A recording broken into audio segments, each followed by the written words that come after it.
Bonjour, on continue la lecture de notre livre Finances d'entreprise, théorie et pratique de l'entreprise tunisienne. Merci de faire un like et de s'abonner à ma chaîne.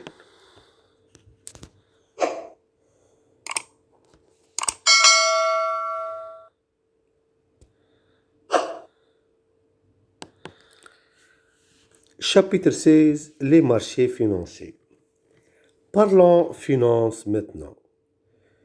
Parce que tout au long des 15 premiers chapitres, on a certes parlé de la finance, mais on a parlé de la finance en se basant sur la comptabilité. Lorsqu'on a parlé des ratios, on s'est basé sur la comptabilité. Lorsqu'on a parlé de l'équilibre financier, on s'est basé sur les ratios. Et lorsqu'on a parlé du BFR et de relation entre BFR et capital utilisé et capital investi, on a utilisé l'information de la comptabilité financière et on a parlé de la finance uniquement dans le chapitre 6 lorsqu'on a présenté les mathématiques financières et le calcul actuariel. Normalement, le chapitre 6, c'est un chapitre qui doit être présenté ici après avoir vu les chapitres, à peu près 5 chapitres ou 6 chapitres qui concernent l'analyse financière. Mais j'ai introduit le chapitre qui concerne les mathématiques financières, le calcul actuariel, essentiellement parce que il y a des concepts, il y a des indicateurs qu'on a parlé, qu'on a introduit. Et donc, il était utile et il était envisageable de les expliquer et de consacrer un chapitre à ces indicateurs. Donc, on a avancé ce chapitre. Mais le chapitre qui concerne les mathématiques financières et le calcul actuel, c'est un chapitre qui doit être présenté ici, dans cette partie. Et on a vraiment terminé l'analyse financière, on a terminé la finance liée à la comptabilité. On s'attaque au marché financier maintenant. On va s'attaquer à la théorie de la finance moderne, à la théorie du marché, de l'évaluation des actions et des décisions des investisseurs à l'échelle micro. Donc, c'est des décisions qui se font à l'échelle micro par des investisseurs individuels sur les marchés financiers. Dans l'introduction de ce livre, on a traité du rôle des titres financiers dans une économie de marché. Les chapitres qui suivent analyseront le comportement de l'investisseur qui achète les instruments que le gestionnaire financier essaie de vendre. Un investisseur est libre d'acheter ou non un titre et s'il décide de l'acheter, il est alors libre de le détenir ou de le revendre sur le marché secondaire. L'investisseur financier recherche deux types de rendement. Le taux d'intérêt sans risque, que nous appelons la valeur temps de l'argent, et une récompense pour la prise de risque. L'essor des marchés de capitaux. Le premier rôle d'un système financier est de mettre en relation les agents économiques disposant de ressources financières excédentaires tels que les ménages et ceux ayant des besoins financiers nets tels que les entreprises et les gouvernements. Cette relation est illustrée ci-dessous. Surplus de ressources, système financier, déficit de ressources. Dans le premier cas, dit de financement direct, les parties disposant de ressources financières excédentaires financent directement celles qui ont des besoins financiers. Le système financier sert de courtier, faisant correspondre l'offre de fonds à la demande correspondante. C'est ce qui se passe lorsqu'un actionnaire, personne physique, souscrit à l'émission d'actions d'une société cotée ou lorsqu'une banque place une émission obligataire d'entreprise auprès d'investisseurs particuliers. Dans le second cas, aux finances indirectes, les intermédiaires financiers comme les banques achètent des titres, c'est-à-dire des prêts émis par les entreprises. Les banques collectent à leur tour des fonds sous forme de dépôts à vue ou d'épargne ou émettant leurs propres titres qu'elles placent auprès d'investisseurs. Dans ce modèle, le système financier sert de gardien entre les fournisseurs et les utilisateurs du capital et remplit la fonction d'intermédiation. Lorsque vous disposez de l'argent dans une banque, la banque utilise votre argent pour accorder des prêts aux entreprises. De même, lorsque vous achetez des obligations émises par une institution financière, vous permettez à celle-ci de financer les besoins d'autres entreprises industrielles et commerciales par le biais de prêts. Enfin, lorsque vous souscrivez une police d'assurance, vous et d'autres investisseurs payez des primes que la compagnie d'assurance utilise pour investir sur le marché obligataire, le marché immobilier, etc. Cette activité s'appelle l'intermédiation et est très différente du rôle d'un simple courtier dans le modèle de la finance directe. Avec le financement direct, les montants qui passent entre les mains du broker n'apparaissent pas sur son bilan, car le broker ne fait que mettre en relation directe l'investisseur et l'émetteur. Seuls les frais et commissions de courtage apparaissent sur le compte de résultat ou de revenus d'une société de courtage. Dans l'intermédiation, la situation est très différente. L'intermédiaire fait apparaître toutes les ressources au passif de son bilan, quelle que soit leur nature, des dépôts aux obligations, passant par les capitaux propres. Le capital sert de garantie ultime aux créanciers. À l'actif, l'intermédiaire fait apparaître toutes les utilisations des fonds, quelle que soit leur nature, prêt, placement, etc. L'intermédiaire perçoit un rendement sur le fonds qu'il emploie et verse des intérêts sur les ressources. Ces flux de trésorerie apparaissent dans son compte de résultats sous forme de produits et de charges. La différence ou l'écart entre les deux constitue le revenu de l'intermédiaire. Le bilan et le compte de résultat de l'intermédiaire fonctionnent ainsi comme des réservoirs de rétention pour les deux parties, ceux qui ont un capital excédentaire et ceux qui en ont besoin. L'économie actuelle connaît une désintermédiation croissante caractérisée par des phénomènes suivants. Davantage d'entreprises obtiennent des financements directement auprès des marchés de capitaux et de plus en plus d'entreprises et de particuliers investissent directement dans les marchés de capitaux.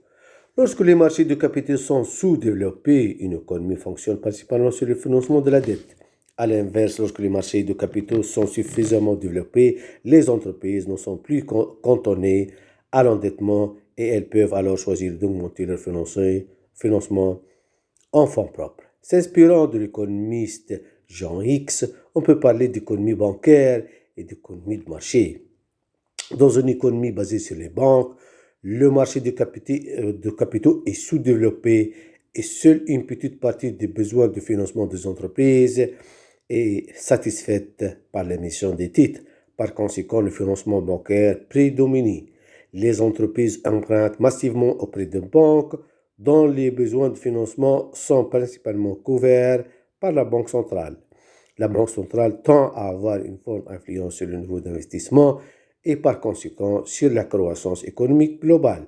Dans ce scénario, les taux d'intérêt représentent le niveau souhaité par le gouvernement pour des raisons de politique économique plutôt qu'un point d'équilibre entre l'offre et la demande de crédit. Voilà, ça c'est la situation du marché de capitaux en Tunisie. Il y a des entreprises qui ont un besoin de financement énorme. Ils ne peuvent pas aller au marché financier pour émettre de nouvelles actions afin de faire une augmentation de capital ou émettre des obligations pour avoir un emprunt obligataire. Donc, ils s'adressent directement aux banques. Eux-mêmes, les banques s'adressent à leur tour à la Banque centrale pour se refinancer et cet argent est acheminé aux entreprises à travers des taux d'intérêt qui sont élevés et actuellement à la lecture de ce livre. En ce moment, le taux d'intérêt est de 7%. Le taux directeur est pratiquement de 7%. Une économie basée sur les banques n'est viable que dans un environnement inflationniste. Lorsque l'inflation est élevée, les entreprises s'endettent facilement car elles rembourseront leur emprunt avec une monnaie dévaluée.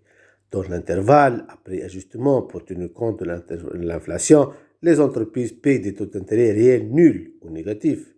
Une entreprise prend des risques considérables lorsqu'elle dépend exclusivement de la dette, bien que l'inflation atténue ce risque. L'inflation permet de courir ce risque et, en effet, elle incite les entreprises à s'endetter davantage. L'économie basée sur les banques ou basée sur le crédit et l'inflation sont inextricablement liées, mais le système est défectueux car le rendement réel pour les investisseurs est nul ou négatif. Leur épargne est insuffisamment récompensée, en particulier s'ils ont investi dans des véhicules à revenus fixes. Le taux d'épargne dans une économie basée sur le crédit est généralement faible.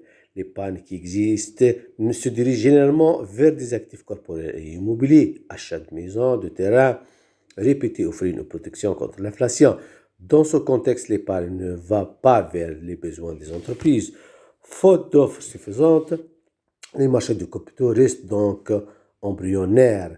De ce fait, les entreprises ne peuvent financer leurs besoins qu'en empruntant auprès des banques, qui, à leur tour, se référencent auprès de la Banque centrale. Ce processus soutient l'inflation nécessaire pour maintenir une économie basée sur le crédit. Dans un tel contexte, il serait déraisonnable pour une entreprise de ne pas s'endetter. Il est difficile d'être sage quand tout le monde se comporte comme un imbécile. Le risque de prêteur est que la société emprunteuse ne génère pas suffisamment de flux de trésorerie pour assurer le service de la dette et rembourser le principal ou le montant du prêt. Même si la situation financière de l'implanteur est fragile, la banque ne sera pas tenue de constituer une provision sur le prêt tant que les paiements se feront sans incident. Dans une économie sans marché secondaire, le risque financier de l'investisseur réside dans les flux de trésorerie générés par ses actifs et leur liquidité. Dans une économie de marché, les entreprises couvrent l'essentiel de leurs besoins de financement en émettant des titres financiers, actions, obligations, billets de trésorerie, directement auprès des investisseurs. Une économie de marché des capitaux se caractérise par une sollicitation directe des fonds des investisseurs. Les agents économiques disposant de ressources excédentaires investissent une grande partie de leurs fonds directement sur les marchés de capitaux en achetant des actions, des obligations, des billets de trésorerie ou d'autres titres de créances négociables à court terme. Ils le font soit directement, soit par l'intermédiaire de fonds communs de placement. L'intermédiation cède la place à la fonction de courtage et le modèle économique des institutions financières évolue vers le placement des titres des entreprises directement auprès des investisseurs. Dans ce modèle économique, les prêts bancaires sont accordés principalement aux ménages sous forme de crédit à la consommation, de prêts hypothécaires, etc., ainsi qu'aux petites entreprises qui n'ont pas accès au marché de capitaux. La désintermédiation croissante a contraint les banques et autres intermédiaires financiers à aligner leurs taux, c'est-à-dire les taux qu'ils offrent sur le dépôt ou qu'ils facturent sur les prêts sur les taux du marché. Lentement mais sûrement, les forces du marché tendent à envahir tous les types d'instruments financiers. Par exemple, avec l'essor du marché des billets de trésorerie, les banques indexent régulièrement les prêts à court terme sur les taux du marché monétaire. Les prêts à moyen et long terme ont connu des tendances similaires. Parallèlement, du côté du passif, les banques ont vu certaines de leurs ressources traditionnelles à taux fixe. Par conséquent, les banques ont dû intensifier le recours à des sources de financement plus chères et aux taux du marché tels que les certificats de dépôt. Depuis le début des années 1980, deux tendances ont conduit au développement rapide des marchés de capitaux. Premièrement, les taux d'intérêt réels sur le marché obligataire sont devenus positifs. Deuxièmement, les déficits budgétaires ont été financés par le marché obligataire plutôt que par le marché monétaire. Au chapitre 1, le gestionnaire financier a été décrit comme un vendeur de titres financiers. C'est le résultat du fait que les économies européennes sont devenues des économies de marché de capitaux. Les risques rencontrés dans une économie de marché de capitaux sont très différents de ceux d'une économie fondée sur le crédit. Ces risques sont liés à la valeur du titre plutôt qu'au fait que les flux de trésorerie soient reçus comme prévu. Les fonctions d'un système financier. Le travail d'un système financier est de créer efficacement des liquidités financières pour les projets d'investissement qui promettent la rentabilité la plus élevée et qui maximisent l'utilité collective. Cependant, contrairement à d'autres types de marchés, un système financier ne se contente pas d'équilibrer l'offre et la demande. Un système financier permet aux investisseurs de convertir les revenus actuels en consommation future. Il fournit également des ressources actuelles aux emprunteurs au prix d'une réduction des dépenses futures.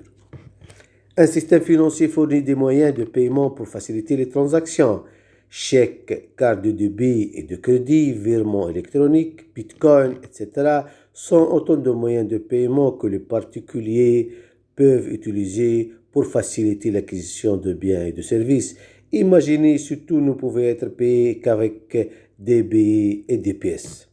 Un système financier permet de mettre en commun des fonds pour financer de grands projets indivisibles. Un système financier est aussi un mécanisme de subdivision du capital d'une entreprise afin que les investisseurs puissent diversifier leurs investissements. Si les propriétaires d'une devaient compter uniquement sur leur propre économie, il manquerait très vite de fonds à investir. En effet, sans le soutien d'un système financier, Nestlé et British Telecom n'existeraient pas. Le système permet à l'entrepreneur d'accéder à l'épargne de millions de particuliers, diversifiant et élargissant ainsi ses sources de financement. En contrepartie, on attend de l'entrepreneur qu'il atteigne un certain niveau de performance. Revenons à notre exemple d'usine. Si vous deviez investir dans l'acierie de votre voisin, vous pourriez avoir du mal à récupérer votre argent si vous en avez soudainement besoin. Un système financier permet aux investisseurs de détenir leurs actifs sous une forme beaucoup plus liquide, actions, compte bancaire. Un système financier répartit les ressources financières dans le temps et dans l'espace. Ainsi, entre les différents secteurs de l'économie, le système financier permet d'allouer le capital d'une myriade de façons. Par exemple, les jeunes couples mariés peuvent emprunter pour acheter une maison ou les personnes qui approchent de la retraite peuvent épargner pour compenser les futures baisses de revenus. Même un pays en développement peut obtenir des ressources pour financer un développement ultérieur. Et lorsqu'un pays industrialisé génère plus d'épargne, il ne peut en absorber. Il investit ses excédents dans les systèmes financiers. Ainsi, les anciennes économies utilisent leurs ressources excédentaires pour financer les nouvelles économies. Un système financier fournit des outils de gestion de risque. Il est particulièrement risqué pour un particulier d'investir tous ses fonds dans une seule entreprise car si l'entreprise fait faillite, il perd tout. En créant des véhicules d'épargne collective, tels que les fonds communs de placement, les courtiers et autres intermédiaires permettent aux particuliers de réduire leurs risques en diversifiant leur exposition. De même, une compagnie d'assurance mutualise les risques de millions de personnes et les assure contre des risques qu'elles ne pourraient autrement assumer individuellement. Un système financier fournit des informations sur les prix à très faible coût. Cela facilite la prise de décision décentralisée. Les prix des actifs et les taux d'intérêt constituent des informations utilisées par les individus dans leurs décisions sur la manière de consommer, d'épargner et de répartir leurs fonds entre différents actifs. Mais la recherche et l'analyse des informations disponibles sur la situation financière de l'emprunteur prennent du temps, sont coûteuses et dépassent généralement des compétences du profane. Pourtant, lorsqu'une institution financière fait ce travail pour le compte des milliers d'investisseurs, le coût est considérablement réduit. Un système financier fournit les moyens de réduire les conflits entre les parties à un contrat. Les parties contractantes ont souvent du mal à contrôler le comportement de l'autre. Parfois, des conflits surviennent parce que chaque partie dispose de quantités d'informations différentes et de liens contractuels divergents.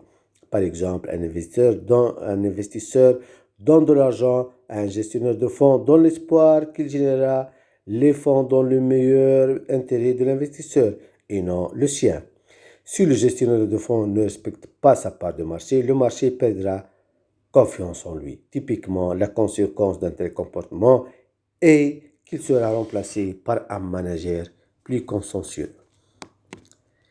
La relation entre les banques et les entreprises. Il n'y a pas si longtemps, les banques pouvaient être classées comme les banques commerciales qui collectaient schématiquement des fonds auprès des particuliers et prêtaient aux entreprises, des banques d'investissement qui offraient des services de conseil, fusion, acquisition, gestion de fortune et jouaient un rôle de courtier, placement d'actions, obligations, mais sans utiliser leur bilan. Au cours des 15 dernières années, des grands conglomérats financiers ont émergé aux États-Unis et en Europe. Cela résulte des méga-fusions entre banques commerciales et banques d'investissement. BNP Paribas, Citicorp Travelers Group, Chase Manhattan Bank et JP Morgan, et plus précisément Merrill Lynch et Bank of America.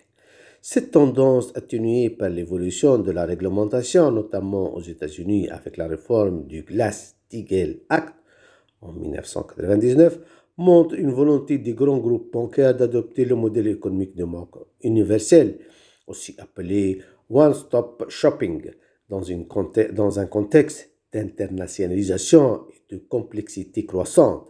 C'est particulièrement vrai pour certains métiers comme le corporate finance ou la gestion de fonds, où la taille constitue un réel avantage concurrentiel.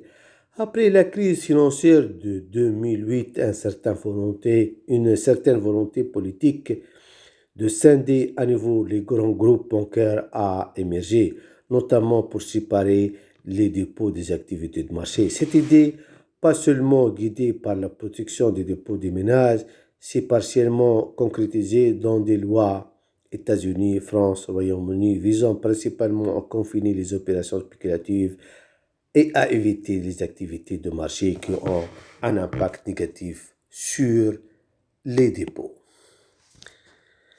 Voilà, dans ce chapitre, on a vu vraiment le rôle du marché. On a vu comment le marché monétaire qui relie des gens qui ont un excédent de ressources avec des gens qui ont un besoin de financement, et ce lien se fait à travers le crédit qui est le métier de banquier. Les banquiers accordent des crédits aux entreprises et en se finançant grâce à l'épargne et les dépôts à vue des particuliers et des ménages, et lorsqu'ils ont besoin d'argent et l'épargne ne se fait pas, ils se retournent à la banque centrale pour se refinancer. Et ça, c'est le schéma. Ce schéma est bien clair. Il est le schéma de l'économie et du marché du capitaux en Tunisie. Mais il y a encore le marché financier, il y a la notion d'intermédiation, et ce marché financier, vraiment, c'est un miracle parce que, voyez, si vous investissez votre argent chez une usine juste dans votre quartier et vous mettez tout votre argent dans cette usine, lorsque cette usine fait faillite, vous perdez tout. Alors, lorsque vous allez mettre votre argent dans le marché financier, vous allez diversifier tous vos placements, vous allez diversifier votre investissement sur plusieurs placements. Comme ça, vous atténuez le risque de perdre votre argent. Et les entreprises qui ont besoin de financement, ils vont s'adresser à ce marché financier, là où les particuliers investissent pour des augmentations de capital par l'émission de nouvelles actions ou par l'émission d'obligations en contractant un emprunt obligataire ou par l'émission des billets de trésorerie. Merci pour votre attention et au revoir.